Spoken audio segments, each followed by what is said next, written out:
mandi malam itu bukan penyebab rematik, cuma menyebabkan kedinginan aja, Mas. Ya jadi kalau mandi malam penyebab rematik, semua yang mandi malam itu orang yang kerja shift 2, shift 3 itu akan kena rematik semua dong, Mas. Bukan begitu. Jadi rematik itu kan artinya radang sendi. Nah, radang itu artinya merah dan bengkak. Lah, sendi itu kan pertemuan antara tulang dengan tulang. Di antara pertemuan itu ada olinya, ada cairan sendinya.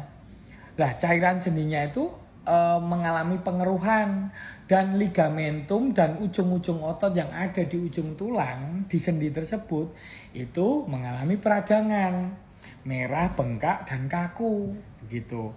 Jadi ketika untuk gerakan itu akan nyeri.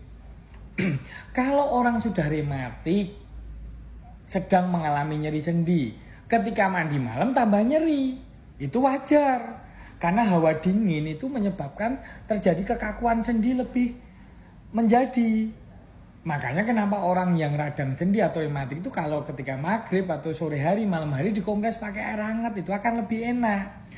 Dan orang yang rematik akan lebih sering kambuh pada saat malam hari atau hawa dingin memang. Tetapi hawa dingin dan mandi malam bukan penyebabnya, tetapi hanya menambah nyeri ketika orang udah punya rematik. Nah kalau nggak punya rematik ya nggak akan menjadikan rematik.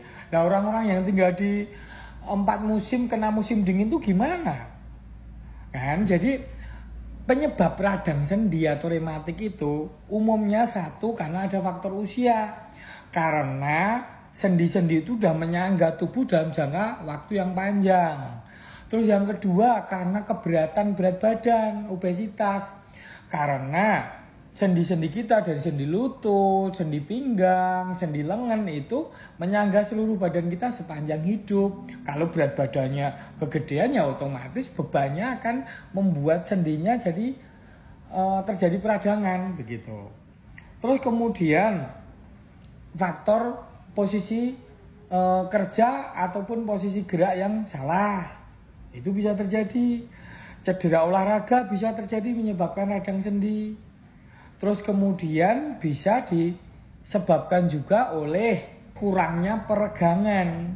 Makanya orang itu kan kerjanya mencakung terus ke depan begini. Harusnya dilakukan peregangan pada arah sebaliknya. Ketika udah dilakukan peregangan atau pemanasan sebelum olahraga atau peregangan ketika memulai atau sepanjang atau sesudah kerja ya otomatis kemungkinan cedera di sendi atau peradangan itu bisa dikurangin, Mas.